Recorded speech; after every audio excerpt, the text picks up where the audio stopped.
ஜெய் சாய்ராம். என் அன்பு குழந்தையே, உன்னுடைய பாரங்களை எல்லாமே எனது பாதத்தில் நீ சமர்ப்பித்து விடு.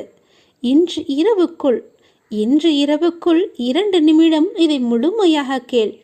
நாளைய விடியலில் நல்ல செய்தியை நீ கேட்பாய். அதனால் எதற்காகவும் கலங்காமல் தைரியமாக இரு.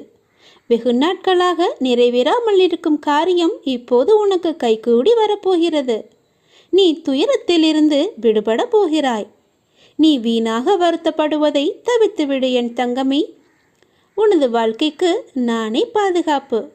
ஒரு நல்ல வாழ்க்கையை நான் உனக்கு அளிக்கப் போகிறேன். வருத்தப்படாமல் பொறுமையாக இரு.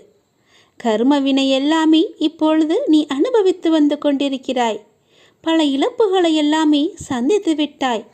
உனது வாழ்க்கையை நிர்ணயிக்கப் போவது யார் என்று நினைக்கிறாய்? நான் தான் உனது வாழ்க்கை தரத்தை மாற்றி அமைக்கப் போகிறேன்.